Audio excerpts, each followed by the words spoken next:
안녕하세요. 할텐서울 복음방송 주안의 하나 4부 시작합니다. 주안의 하나 4부는 책 읽는 그리스도인과 은혜의 설교, 성경의 인물들과 사건을 만나는 바이블 드라마가 준비되어 있습니다. 먼저 책 읽는 그리스도인으로 이어집니다.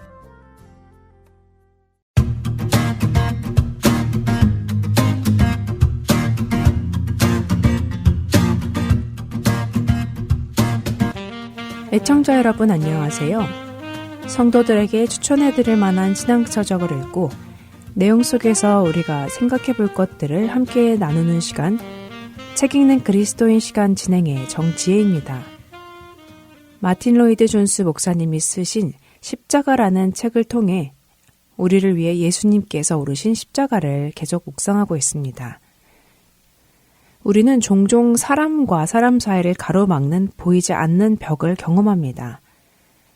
다른 언어, 문화 혹은 신앙의 차이 때문에 서로를 구분짓고 멀리하기도 하지요. 그런데 이런 벽은 바울의 시대에도 존재했습니다. 바로 유대인과 이방인 사이의 벽이었습니다. 사실 이 벽은 구약 시대부터 존재했습니다. 유대인들은 자신들은 선민, 곧 하나님이 선택하신 언약 백성이라 여겼고, 이방인들은 부정한 자들, 하나님 밖에 있는 자들, 언약 밖에 있는 자들로 취급했습니다. 이로 인해 유대인과 이방인 사이에는 무너지지 않는 큰 담이 있었지요. 유대인들은 이방인들을 경멸했고 그들을 개처럼 취급했습니다. 할례를 받지 않은 이방인들은 이스라엘에 속하지 않은 사람들로 취급당했고 구원받을 길조차 없던 사람들로 여겨졌습니다. 이방인들 역시 유대인들에 대한 자기들 나름대로의 편견이 있었습니다. 그 편견으로 인해 서로 하나 되는 일은 불가능했습니다. 그런데 유대인들은 왜 그렇게 이방인들을 멸시했을까요? 그 이유는 자신들에게는 하나님의 말씀과 율법이 주어졌다는 자부심 때문이었습니다. 하나님께서 세상 모든 민족 중에 자신들을 선택해서 자신들에게만 말씀과 율법을 주셨기에 그들은 스스로를 거룩하다는 착각에 빠졌고 택함받지 못한 이방인들을 멸시하며 하나님이 그들을 만드신 이유는 지옥의 땔감으로 사용하시기 위해서라고까지 생각할 정도였습니다. 바울은 그 당시의 유대인과 이방인의 분열을 에베소서 2장 12절에서 이렇게 설명하고 있습니다. 그때의 너희는 그리스도 밖에 있었고 이스라엘 나라 밖의 사람이라. 약속의 언약들에 대하여는 외인이요 세상에서 소망이 없고 하나님도 없는 자이더니. 사실 죄악된 인간은 서로를 사랑하기보다 서로를 미워합니다. 그렇기에 이러한 분열, 편 가르기는 그 시대뿐 아니라 오늘 우리 시대에도 있습니다. 인류의 역사 속에 이 분열은 늘 있어 왔죠. 우리가 누군가를 새로 만나거나 어떤 모임에 새로 들어가게 되면 출신이 어딘지, 학력이 어떤지, 직업이 무엇인지 등을 자랑스럽게 말하면서 서로를 비교하고 우열을 가리려는 성향이 있습니다. 그렇게 우리는 알게 모르게 마음의 벽을 쌓습니다. 겉으로는 웃고 있지만 마음 한켠에는 보이지 않는 경계선을 긋고 살아갑니다. 그런데 그 모든 벽을 무너뜨리신 분이 계십니다. 바로 예수님이시죠. 십자가 사건은 깨어진 관계를 회복시키는 하나님의 능력이었습니다. 깨어졌던 하나님과 죄인의 관계를 회복시킬 뿐 아니라 나뉘었던 유대인과 이방인의 관계도 회복시키는 능력이었습니다. 바울은 에베소서 2장 13절 이후로 십자가에서 흘리신 예수의 피로 인해 이 담이 허물어졌음을 힘주어 말씀하시지요. 이제는 전에 멀리 있던 너희가 그리스도 예수 안에서 그리스도의 피로 가까워졌느니라.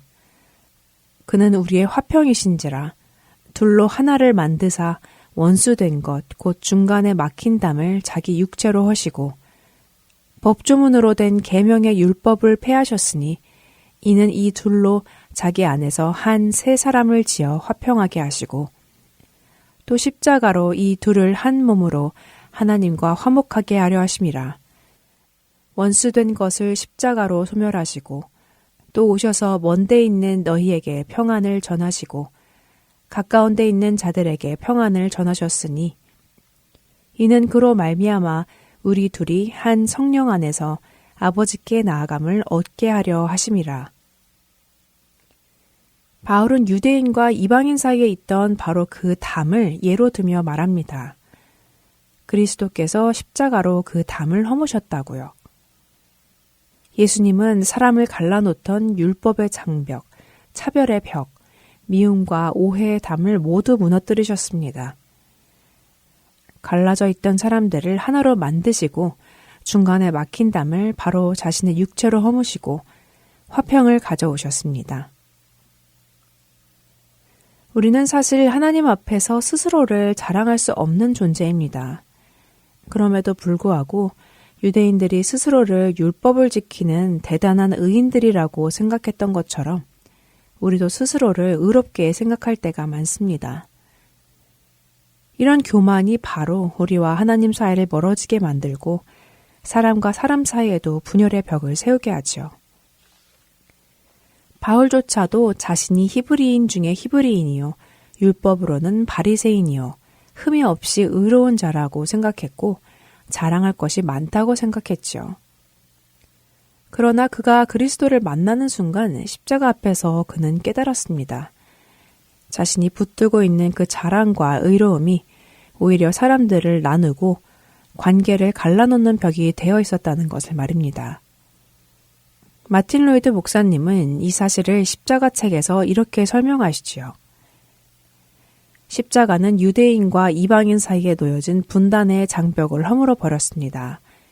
누구든지 그리스도의 십자가상에 못 박히심을 바라볼 때 그 순간 예수 그리스도 안에 있는 진리가 무엇인지를 깨닫게 되고 모든 미움은 사라지고 자랑 삼아 말하던 모든 것이 배설물이 됩니다. 우리 모두는 십자가 앞에서 죄인입니다. 그러나 바로 그곳에서 예수님은 자신의 목숨을 버리시고 피 흘리심으로 하나님과 분열된 인간을 화해시키셨습니다. 그리고 예수님 안에서 서로 미워하고 나누어졌던 인간들을 하나로 묶으셨습니다. 우리 모두는 예수 그리스도의 십자가로 화해된 사람들입니다. 그분은 하나님과 인간 사이의 담을 허무셨고 분열된 인간의 관계를 하나로 묶으셨습니다. 그렇기 때문에 그리스도 안에서 살아가는 우리는 더 이상 서로에게 벽을 세울 수 없습니다. 우리는 모두 그분의 은혜로 하나 된 하나님의 자녀이기 때문입니다. 십자가 앞에서 우리의 막힌 담을 허신 예수님을 바라보며 예수님 안에서 깨어진 관계를 회복시키는 은혜로 매일을 나아가길 바랍니다. 책 읽는 그리스도인 마칩니다.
은혜의 설교로 이어집니다.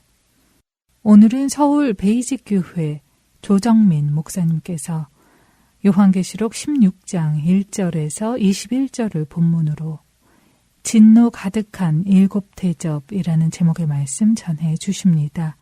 은혜의 시간 되시길 바랍니다.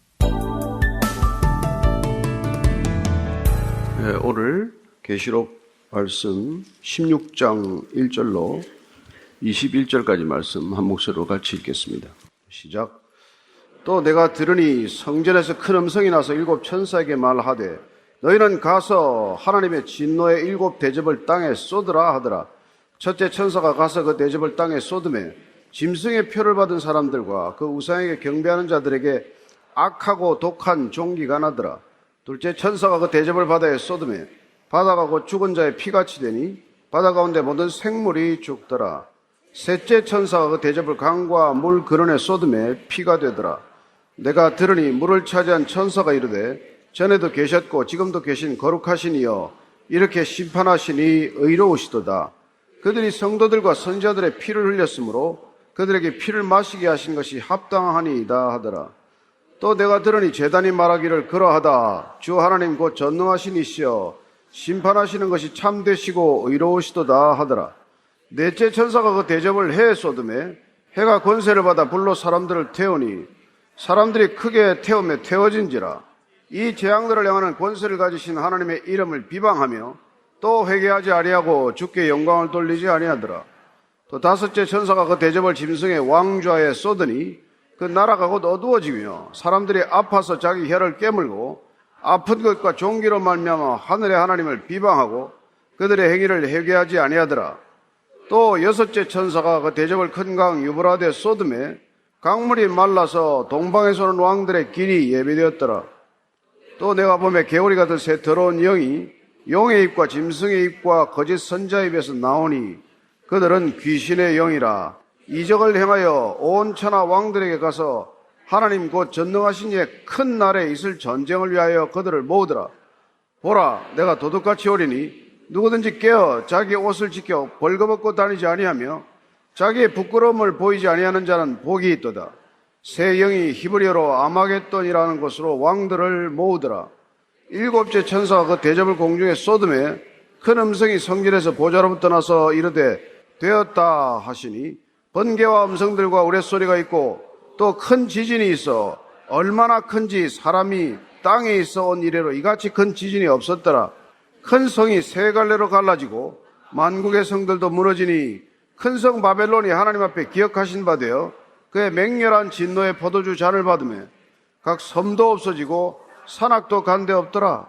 또 무게가 한 달란트나 되는 큰 우박이 하늘로부터 사람들에게 내리며 사람들이 그 우박의 재앙 때문에 하나님을 비방하니 그 재앙이 심히 큼이러라. 아멘. 계시록은 우리에게 두 가지 종류의 고난이 있다는 것을 알려주고 있습니다. 두 종류의 고난이에요.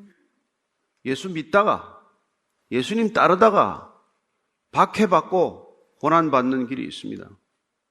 또 하나는 짐승의 표를 받고 사탄을 따르다가 마지막에 심판을 받고 고난받는 길이 있다는 것입니다. 인생에 그 길 중에 하나를 택하라는 거예요. 참 선지자들은 타협하지 않습니다. 거짓 선지자들은 타협해라. 둘 다 취하라. 이 땅에서 복받고 천국에 와서 복받아라. 그런 얘기하는 거예요. 듣기 좋죠? 그러나 이 길은 둘 다 받을 수도 없고 둘 다 피할 수도 없는 길입니다. 어느 하나를 받아야 하고 어느 하나를 피해야 한다는 것입니다. 그 점에서 신앙은 진지한 일이에요. 심각한 일입니다. 생사가 엇갈리는 길이에요. 이걸 가볍게 만들고 이걸 대충 무슨 놀이터처럼 만들어버리면 그럼 여기서 즐겁게 지내다가 천국도 즐겁게 가자. 뭐 그것도 좋아요. 갈 수만 있다면. 그러나 오늘 이 계시록은 역사가 어떻게 완성되는지를 보여줍니다. 우리는 완성이라는 단어를 들으면 해피엔딩만 생각하는데 그렇지 않아요. 비극적인 결론도 완성입니다. 계획이 그랬다면, 원래 각본이 그렇게 되어 있다면 그게 완성이죠. 1절 읽습니다. 시작. 또 내가 들으니 성전에서 큰 음성이 나서 7 천사에게 말하되 너희는 가서 하나님의 진노의 7 대접을 땅에 쏟으라 하더라. 성전에서 큰 음성이 들렸다. 그건 하나님의 결정이죠. 하나님의 큰 음성, 천사들에게 가라고 명령한 것이죠. 명령이 떨어진 것입니다. 최후의 명령, 마지막 심판을 위한 명령이 떨어졌어요. 그리고 가서 진노의 7 대접을 쏟으라. 7 대접에 뭐가 담겼다는 겁니까? 뭐가 있던 그 재앙은 하나님의 진노가 담겼다고 되어 있어요. 재앙에는 하나님의 진노가 담겨 있다. 그 진노의 대접을 쏟으라. 여러분, 물은 땅에 쏟아지면 다시 컵에 못 담습니다. 대접은 엎질러지면 다시 못 담습니다. 돌이키지 못합니다. 그런 점에서 이 명령은 돌이킬 수 없는 최후의 마지막 명령이라는 것을 저희들에게 알려주고 있는 셈이죠. 이 명령은 최후의 명령이다. 가서 다 쏟으라는 겁니다. 7 대접 다 쏟으라는 거예요. 2절입니다. 시작. 첫째 천사가 가서 그 대접을 땅에 쏟으매 짐승의 표를 받은 사람들과 그 우상에게 경배하는 자들에게 악하고 독한 종기가 나더라. 첫 번째 천사가 대접을 땅에 쏟았습니다. 그랬더니 짐승의 표를 받은 사람들과 우상 숭배하는 자들에게 이 재앙이 미쳤다는 거예요. 우리는 처음에 인재앙 때 땅이 또 바다의 4분의 1이 피해를 당하는 걸 보았죠. 또 나팔재앙 때 3분의 1. 근데 오늘은 보니까 심판을 받고 재앙을 받는 대상이 명시가 되었다는 것입니다. 그전엔 대상이 나오질 않았어요.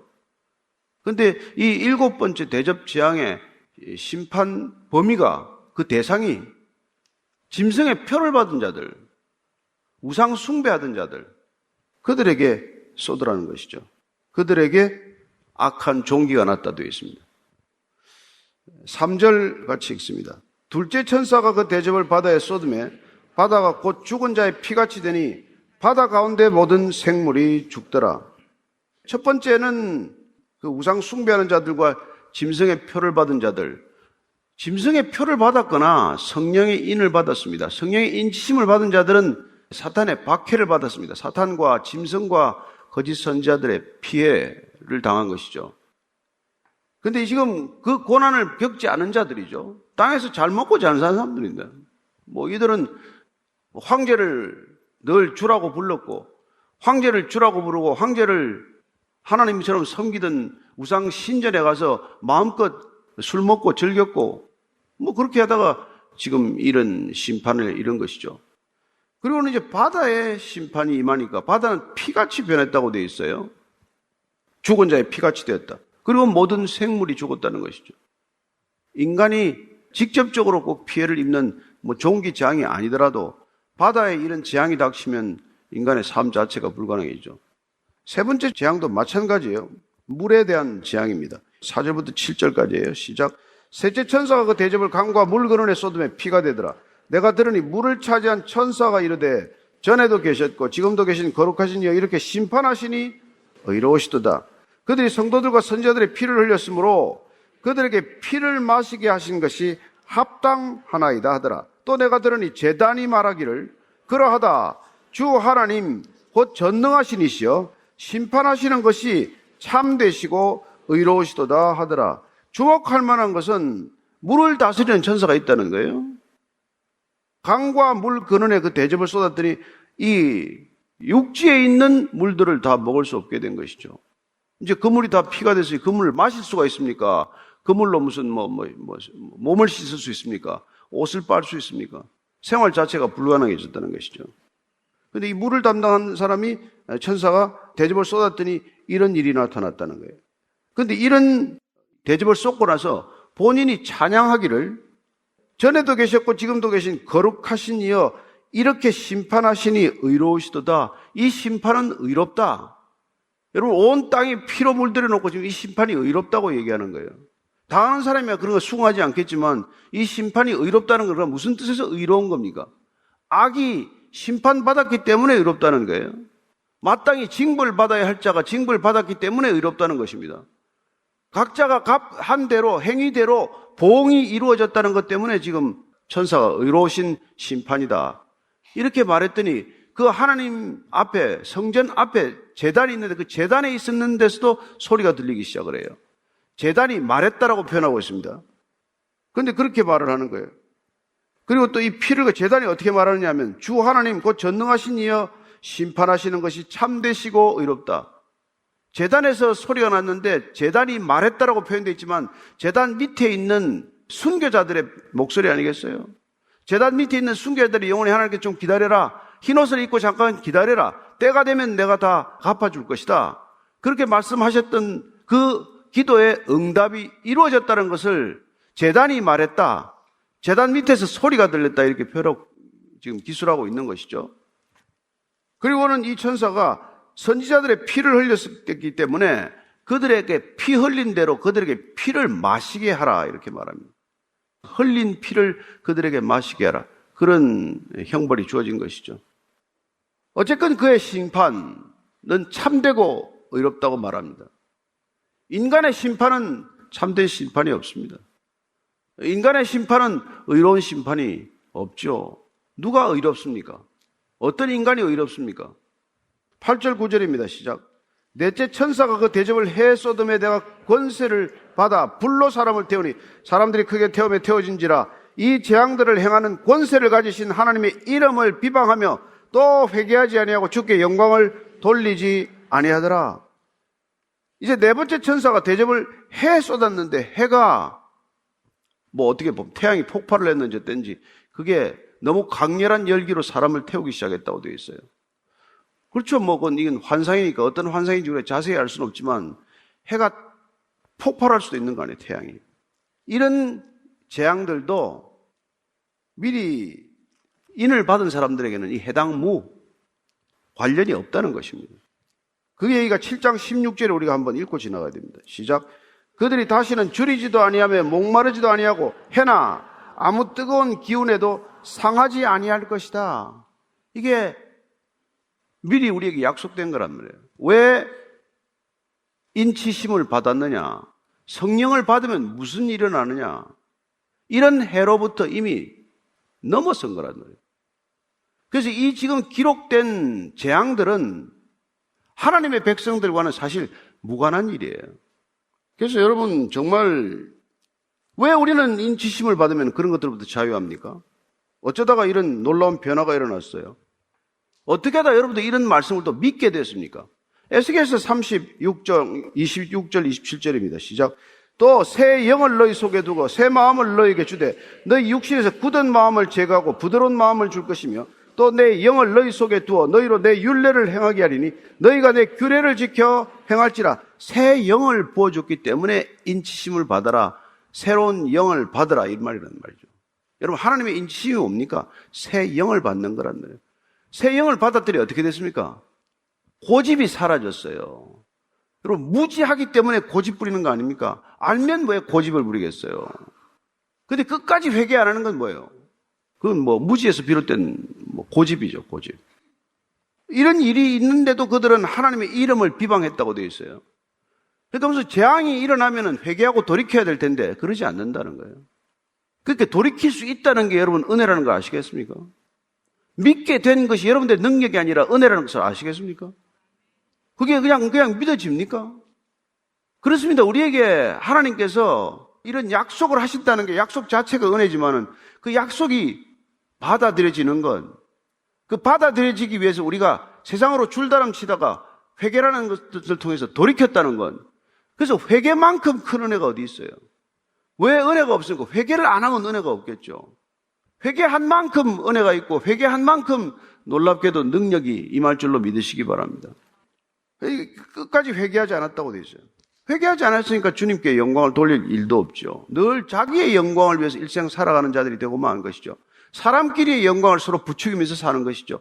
서로 박수 쳐주고 서로 좋다, 서로 평안하다 그렇게 지냈겠죠. 그러나 결국은 이런 때가 오고야 만다.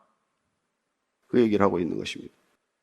자, 다섯째 천사 얘기를 읽습니다. 10절, 11절입니다. 시작. 또 다섯째 천사가 그 대접을 짐승의 왕좌에 쏟으니 그 나라가 곧 어두워지며 사람들이 아파서 자기 혀를 깨물고 아픈 것과 종기로 말미암아 하늘의 하나님을 비방하고 그들의 행위를 회개하지 아니하더라. 계속해서 회개하지 않더라가 반복되는 표현입니다. 그들은 끝내 돌이키지 않더라. 그러니까 마지막 심판이 온 건 뭡니까? 끝내 돌이키지 않아서 마지막 심판이 왔고 마지막 심판이 와도 그들은 끝내 돌이키지 않는다. 그 얘기를 하는 것이죠. 정말 죽어가면서도 하나님을 욕하고 죽는 것. 그게 그들의 실상이라는 것입니다. 어쨌건 다섯째 천사가 대접을 왕좌, 짐승의 왕좌, 짐승의 보좌, 짐승의 자리에 쏟았더니 하늘이 어두워졌다고 되어 있습니다. 이건 우리가 출애굽기에서 9번째 흑암의 재앙이죠. 사흘 동안 아무것도 보이지 않아서 앞을 더듬어도 갈 수가 없는 그런 짙은 흑암이 내렸던 그런 재앙입니다. 그런 재앙에도 불구하고 그리고 다른 재앙들은 끝났습니까? 아니죠. 여기 보니까 종기가 아파서 계속해서 종기 첫 번째 재앙이 계속되고 있다는 걸 알 수 있잖아요. 종기는 낫지 않았습니다. 혀를 깨물고 죽고자 해도 죽을 수도 없어요.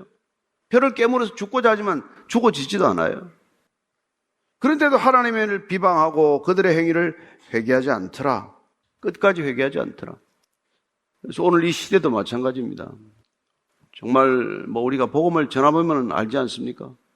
복음이 그냥 들어가는 게 아니라 튕겨 나오는 걸 경험하잖아요. 자, 여섯 번째 천사 얘기 읽겠습니다. 12절에서 15절까지입니다. 시작. 또 여섯째 천사가 그 대접을 큰 강 유브라데에 쏟음에 강물이 말라서 동바에서 온 왕들의 길이 예배되었더라. 또 내가 보면 개구리 같은 새 더러운 영이 용의 입과 짐승의 입과 거짓 선자의 입에서 나오니 그들은 귀신의 영이라. 이적을 행하여 온 천하 왕들에게 가서 하나님 곧 전능하신 이의 큰 나라에 있을 전쟁을 위하여 그들을 모으더라. 보라, 내가 도둑같이 오리니 누구든지 깨어 자기 옷을 지켜 벌거벗고 다니지 아니하며 자기의 부끄러움을 보이지 아니하는 자는 복이 있도다. 새 영이 히브리어로 아마겟돈이라는 곳으로 왕들을 모으더라. 여섯째 천사가 대접을 유브라데 강에 쏟았다고 되어 있어요. 유브라데 강은 여러분 팔레스타인 땅과 그 동방을 가르는 강이죠. 유프라테스 티그리스 강입니다. 이 강이 말라버렸다는 것은 이쪽 유브라데 강 동쪽에 있던 군사들이 이제 마음껏 강을 건너서 진군할 수 있다, 침략할 수 있다, 군대가 이동할 수 있다는 상황이 됐다는 거예요. 그런 상황이 됐다는 겁니다. 그들이 동방에서 오는 왕들의 길이 예비되었다. 그런 얘기입니다. 근데 그때 보니까 개구리 같은 이런 이제 군인들이 모이기 시작하니까 개구리 같은 새 더러운 영이 각각 용의 입과 짐승의 입과 거짓 선자의 입에서 나오는 것을 보았다. 그게 다 더러운 영, 마귀의 영, 사탄의 영이 다 나왔다는 것이죠. 그들은 다 귀신의 영이라 이적을 행해서 온 천하 왕들에게 가서, 그럼 동방의 왕들은 누구고 이 온 천하 왕들은 누굽니까? 이게 지금 합친다는 것을 뜻하는 것이죠. 동방의 왕들이 와서 온 천하의 왕들과 합쳐서, 그리고는 전능하신 하나님의 큰 날에 있을 전쟁을 예비하더라. 이제 마지막 전쟁이 되는 것이죠. 마지막 전쟁, 마지막 발악을 시작했다는 겁니다. 그래서 예수님께서는 끊임없이 그 말씀을 하신 것이죠. 내가 올 것이다. 내가 마태복음 24장 42절에서 44절까지 읽습니다. 시작. 그러므로 깨어있으라. 어느 날에 너희 주가 임할는지 너희가 알지 못함이니라. 너희도 아는 바니 만일 집주인이 도둑이 어느 시각에 올 줄을 알았더라면 깨어있어 그 집을 뚫지 못하게 하였으리라. 이러므로 너희도 준비하고 있으라. 생각하지 않은 때에 인자가 오리라. 준비하고 있으라는 거예요. 그 교본. 깨어있으라는 말은 준비하고 있으라. 준비하고 있었는데 뚫렸는데요. 그러면 여러분 준비 안 한 거죠. 그렇잖아요? 저와 여러분들이 맨날 이게 귀신 장난에 놀아나면은 아무 준비가 없는 거죠. 또 정작 해야 될 준비를 안 하고 자기가 준비라고 생각하는 것들이 아무 소용없는 준비만 하고 만 것이죠. 그래서 우리는 하나님이 준비하라는 걸 잘 준비해야 되는 것이죠. 에베소서 6장 말씀대로 전신 갑주를 입어라. 그런 준비를 해야 되는 것이죠. 무슨 전쟁 날 때 무슨 라면 준비하고 물 준비하고 은행 잔고 준비하고 캐시 준비하라는 게 아니라 그런 준비를 하라는 뜻이란 말이에요. 그 준비를 잘하면 여러분 당할 일이 없다는 건 아닙니까? 그래서 데살로니가전서 5장 3절 4절 이렇습니다. 시작. 그들이 평안하다 안전하다 할 그때 임신한 여자에게 해산의 고통이 이름과 같이 멸망이 갑자기 그들에게 이르니 결코 피하지 못하리라. 형제들아 너희는 어둠에 있지 아니하며 그날이 도둑같이 너에게 임하지 못하리니 너희는 다 빛의 아들이요 낮의 아들이라. 우리가 밤이나 어둠에 속하지 아니하나니 그러므로 우리는 다른 이들과 같이 자지 말고 오직 깨어 정신을 차릴지니라. 그러니까 여러분 깨어있는 자와 도둑같이 오는 것을 막지 못하는 자는 준비의 차이에 있는 것이죠. 그래서 주님께서 열처녀 비유를 통해서 등불에 기름을 채우고 기다리라. 항상 성령 충만하게 기다리라. 그런 얘기를 하지 않습니까? 어떻습니까? 준비가 잘 되어 있습니까? 여러분 준비가 되어 있습니까? 그래서 우리가 주님께서 4대 교회에다가 말씀을 하셨어요. 깨어있으라고. 4대 교회에 말씀한 거 3장 3절입니다. 시작. 그러므로 내가 어떻게 받았으며 어떻게 들었는지 생각하고 지켜 회개하라. 만일 일깨지 아니하면 내가 도둑같이 이르리니 어느 때에 내게 이르는지 내가 알지 못하리라. 깨어있지 않으면 안 된다는 거예요. 교회가 깨어있지 않으면 안 된다. 그 얘기를 어떻게 해야 깨어있는 겁니까? 여러분이 지킬 말씀의 검이 있습니까? 믿음의 투구가 있습니까? 그런 것들이 준비가 되어 있어야 여러분들이 깨어있는 것이죠. 그리고 옷을 입으라고 말합니다. 흰 옷을 입어라. 세마포 옷을 입어라. 그건 의로운 행실을 하고 있으라는 거예요. 깨어있는 건 어떻게 보면 그냥 소극적인 자세고 흰 옷을 입어라. 세마포를 입어라. 그건 적극적인 어떤 의로움을 행하라는 것이란 말이죠. 그래서 이 두 가지를 하고 너희들은 기다려라. 준비되어 있으라 이 말이죠. 우리의 준비는 깨어있는 것과 옷을 입고 있는 것, 벌거벗은 채로 부끄러움을 겪지 않는 것. 그러나 누가 벌거벗습니까? 옷을 입고 있다고 주장하나 벌거벗고 있는 게 어떤 교회예요? 그게 라오디게아 교회 아닙니까? 그래서 라오디게아 교회에 대해서는 이렇게 말씀하셨죠. 3장 18절입니다. 시작. 내가 너를 권하노니 내게서 불로 연단한 금을 사서 부요하게 하고 흰 옷을 사서 입어 벌거벗은 수치를 보이지 않게 하고 안약을 사서 눈에 발라 보게 하라. 그들은 부족할 게 없다고 말할지 모르겠지만 주님이 볼 때는 옷을 벗고 있구만. 벌거벗고 있구만. 천만다행으로 저는 여러분들이 다 옷을 입고 있다고 보고 있습니다. 벗은 사람이 없다고 믿습니다. 근데 하나님 눈에는 뒤일지 모르죠. 너는 벗었구만. 그런 일이 없기를 바랍니다. 그래서 옷을 지켜서 벌거벗고 다니지 아니하며 부끄러움을 보이지 않는 것, 그게 복되도록 거예요. 그러니까 의로운 행실을 하고 있는 그게 복이라는 거예요.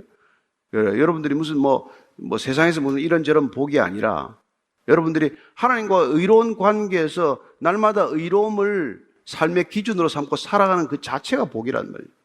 다른 복을 추구하다가 여러분 걸려들지 않습니까? 이 땅의 복이라고 하는 것들 때문에 여러분들 다 걸려드는 것 아니에요? 이 땅의 복이라는 것 때문에 여러분들 다 할짓 안 할짓 하고 사는 거 아니에요? 근데 그거 하다가 어떻게 됩니까?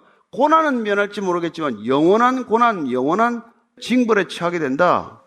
그러니 이 땅에서 고난받는 것 두려워하지 말아라. 아니, 이 땅에 고난을 사서 하라. 그렇게 얘기하는 것이죠. 고난을 일부러 겪어라. 이렇게 말하는 것입니다. 우리가 여기가 조사원이 초막셋을 짓고 여기 살고 싶은 게 우리 마음이지만 하나님께서는 가라. 안 가다가 전부 이런 거 아닙니까?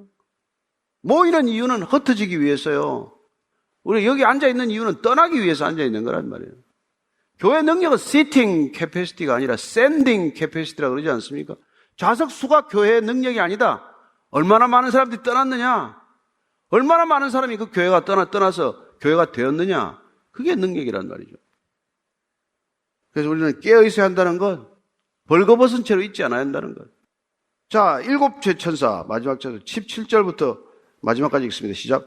일곱째 천사가 그 대접을 공중에 쏟음에 큰 음성이 성전에서 보좌로부터 나서 이르되 되었다 하시니 번개와 음성들과 우레소리가 있고 또 큰 지진이 있어 얼마나 큰지 사람이 땅에 있어 온 이래로 이같이 큰 지진이 없었더라. 큰 성이 세 갈래로 갈라지고 만국의 성들도 무너지니 큰 성 바벨론이 하나님 앞에 기억하신 바 되어 그의 맹렬한 진노에 포도주 잔을 받으며 각 섬도 없어지고 산악도 간데 없더라. 또 무게가 한 달란트나 되는 큰 우박이 하늘로부터 사람들에게 내리며 사람들이 그 우박의 재앙 때문에 하나님을 비방하니 그 재앙이 심히 크니더라. 예, 이 일곱째 천사는 결국 바벨론이 망했다는 걸 세부적으로 표현하고 있는 거고 또 자세하게 기술하고 있는 거예요. 17장, 18장도 바벨론이 어떻게 망해갔는지를 이렇게 조금 더 자세하게 기록하는 내용들이에요. 근데 보니까 마지막 보좌로부터 음성이 나서 되었다. 다 끝났다는 거예요. 완성되었다. 심판은 완성되었다. 그러고 나서는 번개와 음성과 우레소리가 들리고 이거 항상 심판이 임할 때 나는 소리가 들리죠. 그리고는 이 땅에 이때까지 경험해보지 못한 큰 지진이 일어난다고 합니다. 그냥 단순히 지진이 산이 옮겨지는 게 아니라 산이 사라지는 것 이렇게 말하고 있습니다. 산과 섬도 없어지는 것. 그리고는 한 달란트 한 34kg 되는 우박이 떨어졌대요. 우박이 34kg 맞아 죽지 살아있겠습니까? 그러니까 모든 재앙을 피나더라도 생명들이 이 우박에 맞아서 또 목숨을 잃겠죠. 이런 재앙들이 마지막으로 있다는 거예요. 그 재앙이 너무나 심히 크다는 것. 그 이유는 뭐냐면 큰 성 바벨론이 하나님 앞에서 기억한 바 되어서 맹렬한 진노의 포도주를 쏟게 되었기 때문에 그렇다는 것입니다. 바벨론이 어떻습니까? 이 만국을 음란하게 만든 죄, 만국을 하나님을 대적하도록 만든 죄, 모든 열방이 그리스도인들을 박해하도록 만든 죄, 그 죄를 이렇게 갚으시겠다는 것입니다. 따라서 우리는 이런 하나님의 진노 앞에 두려워할 건 없습니다. 다만 우리의 믿음을 지킬 것인가? 이 땅에서 박해가 있고 어려움이 있고 고난이 있더라도 우리의 믿음을 굳게 지킬 것인가? 그걸 여러분들이 날마다 믿음의 자리에서 선택해야 하는 것이죠. 따라서 오늘 이 말씀을 읽으면서 우리는 여호수아가 정말 마지막 이제 입성을 앞두고 했던 결심, 그리고 떠나면서 이스라엘 백성들에게 마지막 태길하라고 한 말씀과 동일하다는 것을 알 수 있습니다. 그게 우리가 여호수아서 24장 14절 15절 같이 읽습니다. 시작. 그러므로 이제는 여호와를 경외하며 온전함과 진실함으로 그를 섬기라. 너희의 조상들이 강 저쪽과 애굽에서 섬기던 신들을 치워버리고 여호와만 섬기라. 만일 여호와를 섬기는 것이 너희에게 좋지 않게 보이거든 너희 조상들이 강 저쪽에서 섬기던 신들이든지 또 너희가 거주하는 땅에 있는 아모리 족속의 신들이든지 너희가 섬길 자를 오늘 택하라. 오직 나와 내 집은 여호와를 섬기겠노라. 백성들이 결단코 여호와를 버리지 않겠다고 대답했습니다. 모든 백성들이 한 목소리로 우리는 여호와만 섬기겠다고 답했습니다. 그런데 어떻습니까? 가나안 땅에 들어가서 여호와만 섬겼습니까? 다 무너졌습니다. 북이스라엘도 남유다도 다 멸망했습니다. 일껏 출애굽해가지고 가나안 땅에 들어가서 그 마지막 결론이 뭡니까? 구원받은 게 무슨 의미가 있습니까? 엘리야가 갈멜산에서 다시 한번 이스라엘 백성들에게 얘기합니다. 열왕기상 18장 21절에 시작. 엘리야가 모든 백성이 가까이 나가 이르되 너희가 어느 때까지 둘 사이에서 머뭇머뭇하려느냐? 여호와가 만일 하나님이면 그를 따르고 바알이 만일 하나님이면 그를 따를지니라 하니 백성이 말 한마디도 대답하지 아니하는지라. 여호수아 앞에서는 모두가 하나님을 따르겠다고 대답했지만 실족했고 여기 지금 가나안 땅 갈멜산에서는 엘리야가 대답하라고 다 거쳐도 아무도 입을 열지 않았다고 되어 있어요. 하나님이 좋으면 하나님 택하고 바알이 그토록 좋으면 바알을 따라가라. 둘 중에 택이라라. 두 가지 다는 없다. 이 땅에서 복 누리고 천국 가서 복 누리고 그런 복은 없다. 그건 사기예요. 속이는 거예요. 그거 다 누구나 그걸 원하죠. 근데 이 땅에서 여러분들이 고난을 일부러라도 겪으라는 거예요. 어려움을 자초하라는 겁니다. 그게 교회가 가야 할 길이라는 거예요. 그걸 안 할 때 하나님께서 얼마나 슬픈 얘기를 들려주시는지 모릅니다. 이사야를 통해서 들려주신 하나님의 탄식이에요. 이사야서 1장 3절에서 6절까지입니다. 시작. 소는 그 임자를 알고 나귀는 그 주인의 구유를 알건만은 이스라엘은 알지 못하고 나의 백성은 깨닫지 못하는도다 하셨도다. 슬프다 범죄한 나라요 허물진 백성이요 행악의 종자요 행위가 부패한 자식이로다. 그들이 여호와를 버리며 이스라엘의 거룩하신 일을 만홀히 여겨 멀리하고 물러갔도다. 너희가 어찌하여 매를 더 맞으려고 폐역을 거듭하느냐. 온 머리는 병들었고 온 마음은 피곤하였으며 발바닥에서 머리까지 성한 곳이 없이 상한 것과 터진 것과 새로 맞은 흔적뿐이거늘 그것을 짜며 싸매며 기름으로 부드럽게 함을 받지 못하였도다. 이사야를 통해서 탄식하는 하나님의 탄식을 들어보십시오. 나귀도 주인을 아는데 소도 임자를 아는데 이 백성들은 도대체 깨닫지도 못하고 알지도 못한다. 그리고는 뭐가 그렇게 좋은 게 많은지, 뭐가 그렇게 따라가야 될 게 많은지, 이런 얘기를 듣는 거란 말이에요. 다시 한번 우리가 깊은 마음의 중심을 결단하시기를 바랍니다. 우리는 어디에다 마음을 두고 있습니까? 어디에 마음을 쏟고 있습니까? 여러분들의 중심은 어디를 향하고 있습니까? 불꽃 같은 하나님의 눈을 누가 피하겠습니까? 사람들이 알아주면 뭐합니까? 내 인생을 정말 어디다가 중심을 잡고 살아갈 것인지 결심하는 시간이 되기를 축원합니다.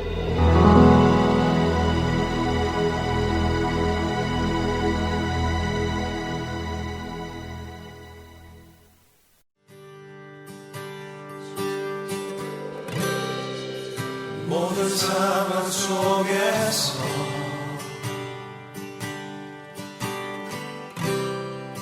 주를 찬양할지라.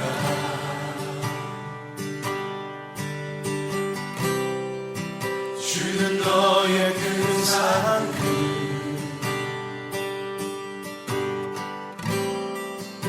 큰 도움이시라.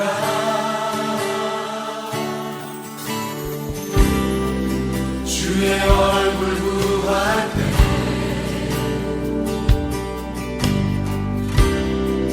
주의 영을 부르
복음방송 CD는 언제 나올까?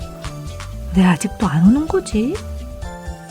하루, 이틀, 사흘이 지나도록 오지 않는 CD. 언제까지 기다려야 하나요? 걱정하지 마세요. 602-866-8999번으로 전화주세요. 드디어 복음방송 CD가 도착했어요. CD가 파손돼서 재생할 수가 없어요. 걱정하지 마세요. 602-866-8999번으로 전화주세요.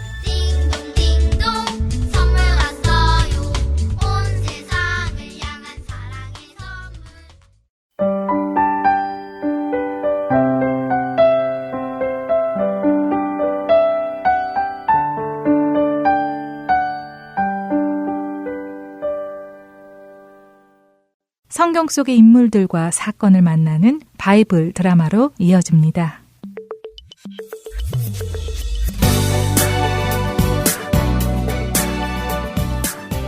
시청자 여러분 안녕하세요. 바이블 드라마 열왕기 편 진행의 박영규입니다.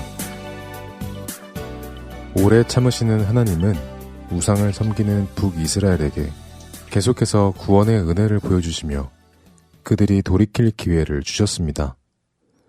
하지만 북이스라엘 백성이나 그들의 왕인 여호람은 그런 하나님의 은혜에 감사하지 않았지요. 그리고 그런 그들의 불순종에 공의의 하나님은 심판을 준비하십니다. 하나님의 선지자 엘리사는 하나님의 보내심을 받아 북이스라엘의 적국인 아람의 다메섹으로 가게 되었습니다. 그쯤 아람의 왕이었던 베나닷은 병에 들었지요. 이북의 하사엘, 내 듣자하니 이스라엘에 있는 하나님의 선지자가 우리 땅 다메섹에 왔다고 들었네. 자네는 예물을 준비하여 급히 가서 그 선지자를 좀 만나 내가 이 병에서 살아날 것이지. 이스라엘의 하나님께 여쭈어 봐달라고 하겠나. 네, 왕이시여, 본부대로 하겠나이다. 베나닷 왕의 신하인 하사엘은 왕의 명령대로 엘리사에게 줄 예물을 준비하여 엘리사를 찾아갑니다. 엘리사를 위해 준비한 예물은 무려 낙타 40마리에 싣고 갈 만큼 많은 예물이었죠.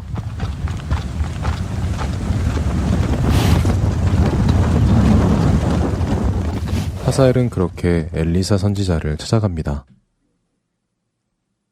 하나님의 선지자, 엘리사님 계십니까? 어서 오시오, 하사엘. 저를 아십니까? 여호와 하나님께서 알려주셨으니 알고 있소이다. 그러시군요. 그러면 제가 왜 왔는지도 아시겠군요. 사실 저희 베나닷 왕께서 많이 편찮으셔서 혹시 이 병이 나을 병인지 아닌지 궁금해하고 계십니다. 베나닷 왕의 병은 나을 병입니다. 그렇군요. 알겠습니다. 감사합니다. 베나닷 왕의 병은 죽을 병이 아닙니다. 하지만 하나님께서 베나닷 왕이 반드시 죽을 것이라고 제게 알려주시는군요. 네? 그게 무슨 말씀이십니까? 베나닷 왕의 병은 죽을 병이 아닌데 베나닷 왕께서 반드시 죽으실 것이라니 말입니다. 알 수 없는 말을 한 엘리사 선지자. 그 의미를 알 수 없기에 하사엘은 엘리사의 얼굴을 바라봅니다. 그러나 엘리사 선지자는 아무 말도 없이 하사엘을 바라보았습니다. 엘리사 선지자가 아무 말도 없이 자신의 얼굴을 뚫어지게 바라보니 하사엘은 불안해졌습니다. 아니, 왜 그런 눈으로 저를 바라보십니까? 하사엘의 질문에 엘리사 선지자는 아무 말도 하지 않고 계속해서 그를 바라보았죠. 그런 엘리사의 눈에 눈물이 고이기 시작했습니다.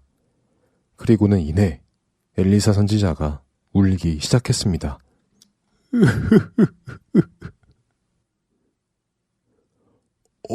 아니, 선지자님, 무슨 일로 이렇게 눈물까지 흘리시며 우시는 것입니까?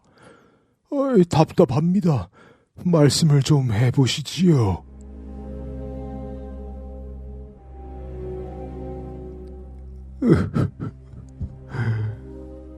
하사엘, 자네가 앞으로 나의 백성 이스라엘에게 어떤 일을 행할지 알기 때문이요. 당신은 나의 민족 이스라엘에게 온갖 악을 행할 것이요. 이스라엘의 성들을 불태우고 장정들을 칼로 쳐 죽이며 어린아이들을 죽이고 심지어 임신한 여인들의 배를 가를 것이요.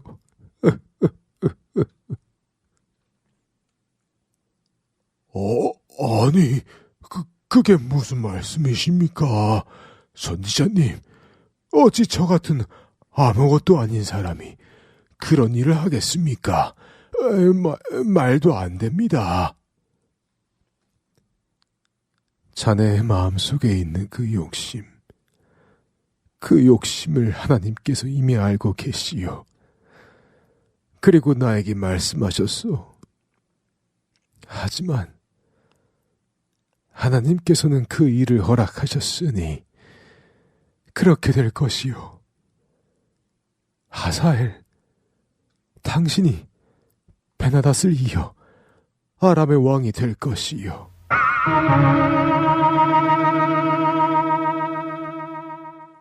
그랬습니다. 하사엘은 평소 자신의 왕 베나닷을 죽이고 왕이 되고자 하는 계획을 가지고 있었습니다. 하사엘은 자신의 그런 마음까지도 알고 계시는 하나님과 하나님의 선지자 앞에서 놀랐습니다. 먼 미래까지 알고 계시는 하나님은 하사엘이 베나닷을 죽이고 아람의 왕이 되어 훗날 이스라엘을 공격할 것도 알고 계셨지요. 하사엘은 엘리사 선지자의 말을 듣고 멍한 채로 돌이켜 자신의 왕 베나닷에게로 돌아갑니다. 돌아가는 하사엘의 마음에 여러 생각이 들기 시작했습니다. 거사를 행동에 옮길 때가 된 것인가? 일단 돌아가서 동태를 살펴보아야겠군. 왕궁으로 돌아온 하사엘을 보며 베나닷은 물었습니다. 하사엘, 그래. 하나님의 선지자는 만나보았나? 그가 뭐라 하던가?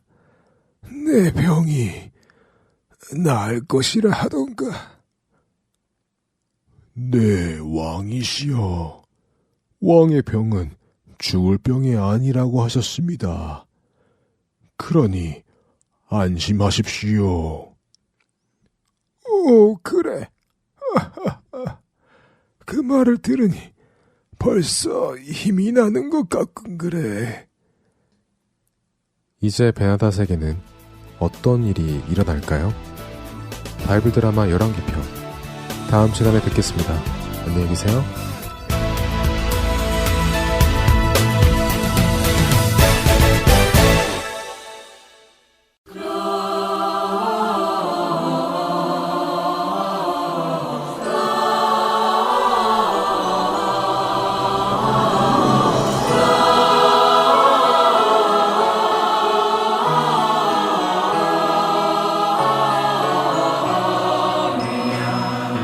이 내 셋이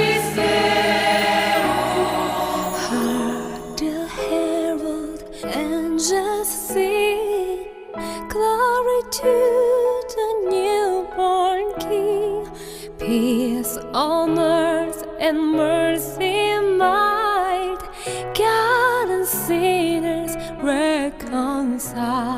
Joyful all ye nations wise, join the triumph of the skies. With angelic hosts proclaim, Christ is born in Bethlehem. Hark the herald angels sing, glory to the newborn King.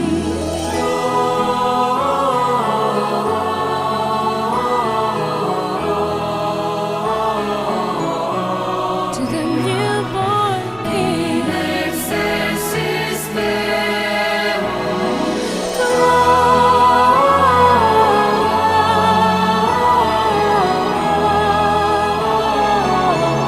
Gloria in excelsis Deo. Hark the herald angels sing, glory to the newborn King.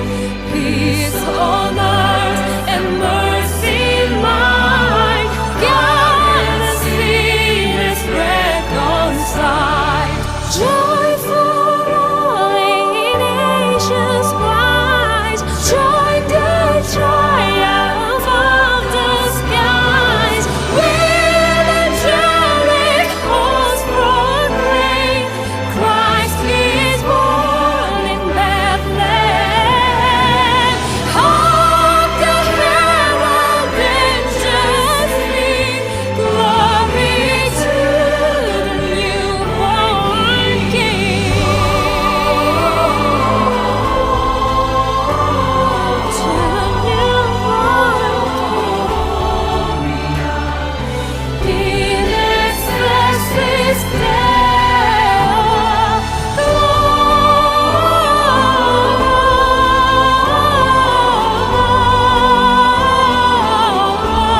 Gloria in excelsis